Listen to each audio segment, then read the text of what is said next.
como tem.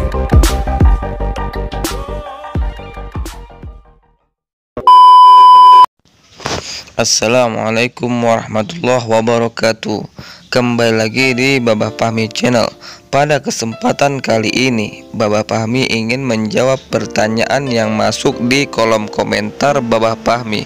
Dan pertanyaan ini mengenai bermimpi hewan berkepala 3 dan peka terhadap hal gaib karena sering pergi ke ahli spiritual.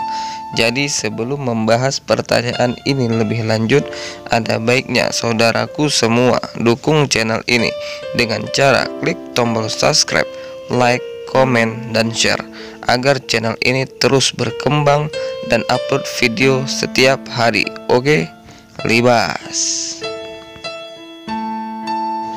Oke, jadi ini adalah pertanyaan yang masuk di kolom komentar Babah Fahmi Channel dari Ririn Fatima. Kak, kalau mimpi lihat dewa-dewa terus tanda apa, Kak? Dewa naik kuda berkepala 3. Jadi inilah pertanyaan yang pertama yang masuk di kolom komentar Babah Fahmi yang saya akan jawab di video kali ini. Ini adalah pertanyaan yang kedua yang masuk di kolom komentar Babah Fahmi dari Erisa Barbiping. Maaf mau tanya, kalau sering ke orang pintar terus merasa kayak ada kepekaan terhadap sesuatu, itu gimana?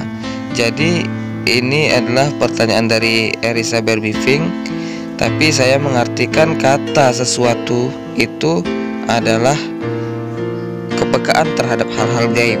Jadi jika nanti saya menjawab dan ada kesalahan, mohon maaf, tolong dikoreksi ya, karena saya juga manusia biasa. Terima kasih.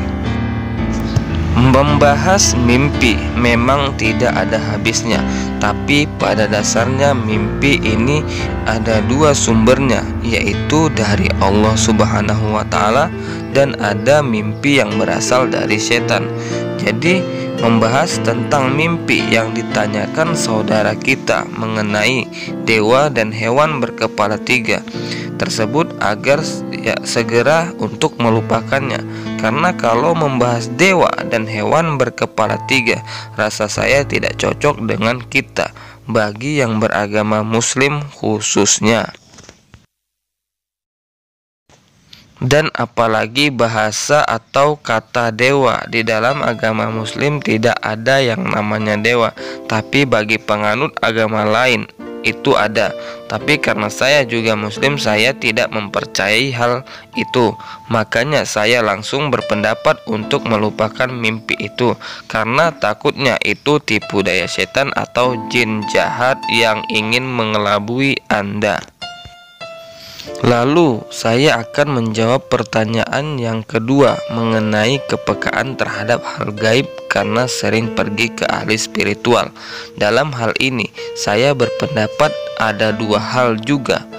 Kita peka karena memang sudah ada tertanam bakat spiritual sejak lahir, dan bakat itu juga membuat kita menyukai hal-hal yang bersifat gaib atau mistis. Dan kedua, kita peka karena kita bisa dibilang telah melakukan ritual tanpa kita sadari, membuat energi kita disukai oleh makhluk alam lain, dan sehingga kita peka. Ditambah lagi amalan atau benda-benda yang diberi ahli spiritual kepada pasien, itu juga bisa membuat seseorang tersebut peka. Dan sebagai contohnya, contoh, jika bakat spiritual dari lahir yang mudah kita lihat ketika seseorang tersebut kita anggap umur 15 tahun, ketika berkumpul bersama keluarga atau teman dan membahas tentang hal yang gaib, maka jika lawan bicaranya sama-sama mempunyai bakat yang sejalan, maka tanpa disadari obrolan tentang dunia mistis ini akan memakan waktu berjam-jam tanpa rasa lelah, apalagi ditambah segelas kopi dan sepiring gorengan, bisa sampai lupa waktu. Dan yang kedua, jika dia bertemu seseorang yang paham spiritual, ketika ia diberi amalan, maka cukup sekali ucap saja dari ahli spiritual tersebut, maka anak tersebut yang punya bakat akan langsung bisa untuk melakukannya. Ini sebagai contoh yang pertama.